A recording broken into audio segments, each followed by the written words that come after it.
a puzzle on 8 blocks movement. So here is the respective puzzle description. A player is supposed to slide tiles into new positions in order to realign a scrambled puzzle back into a goal alignment. So this is our goal alignment here. So we are supposed to arrange these 8 tiles in such a way that we require to have this goal arrangement where the center point will be known as the empty spot or ES. So it will be known as empty spot or ES. We shall have to develop one procedure DFS which finds required moves to reach to the goal node without any repetition. And this DFS will have 3 arguments. So here we are having the first argument and the second argument, and this is the variable that is a path. So in this way, this DFS, this very procedure will get executed. I think for the better understanding, let us go for one demonstration where we shall discuss regarding this problem. We shall run it and outputs will be obtained accordingly. So demonstration is for you. In this prologue program, we have implemented the 15 puzzle problem and its respective solution.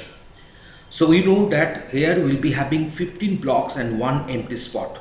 So our goal arrangement of our board will be something like this.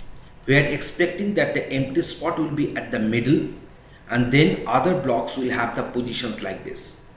Now what are the feasible possible movements are there?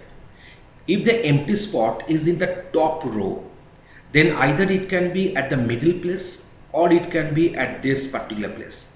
Because at the first place the empty spot cannot be, because in that case the left movement is not possible.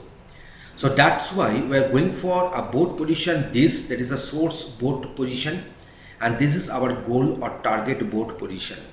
So in this way we are going for movement of the empty spot left in the top row. In this way you have done it. So we have considered 2 cases when the empty spot will be at the middle of the top row or at the right of the top row. So move empty spot left in the middle row. In that case, the empty spot can be at the middle of the middle row or at the right of the middle row, and in this way the board positions can have the can have the next board position, target board position, when the empty spot will move towards the left in the middle row. So that's why left in the bottom row, right in the right movement in the top row, right movement in the middle row, right movement in the bottom row. In this way we have considered all the possible moves of the empty spot. So here you can find that all the possible moves we have done the respective lists accordingly. Now let me go for the solution. So at first we are going for DFS simplest.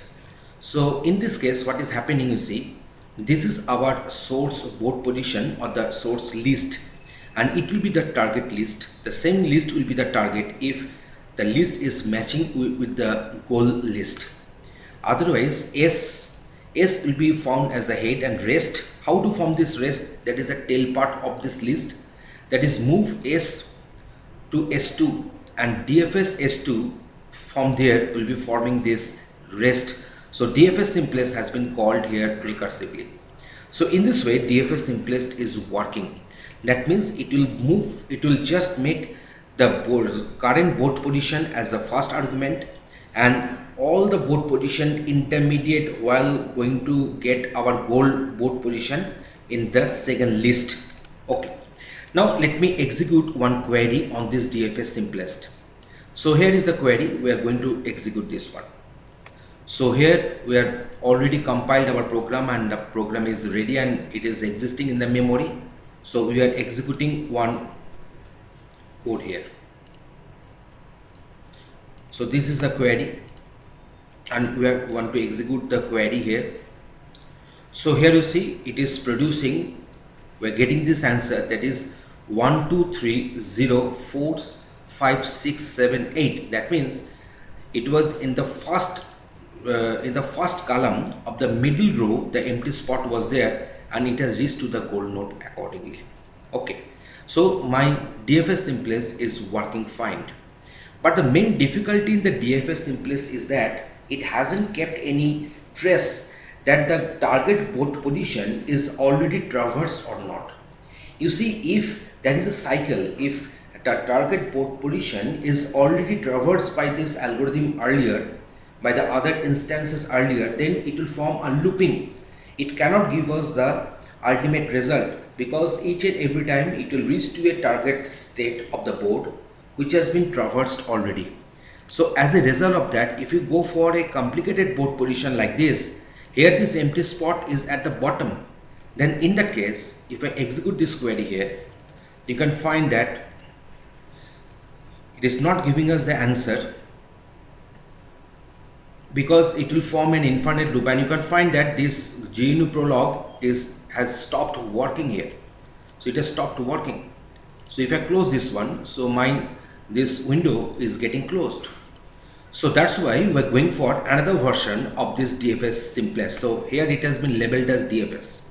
So here we are doing the same thing, but one thing we are doing, that means whatever the board positions, the least structure we have covered, we have traversed already in our board arrangements, we are keeping that one in a trace, in a respective list that is known as a checked.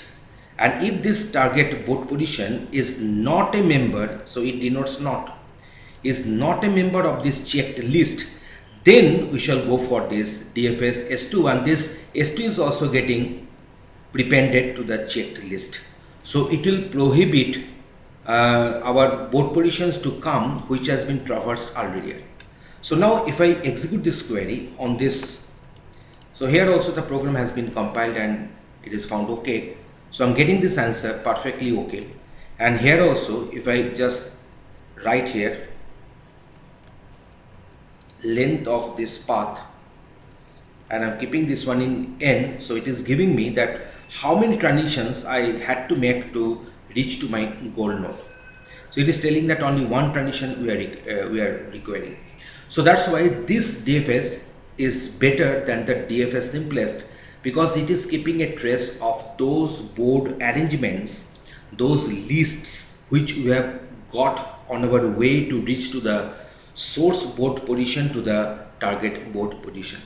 So this is our algorithm. We have shown you that how my program is working and how to bring a betterment in our execution, in our coding. Thanks for watching this video.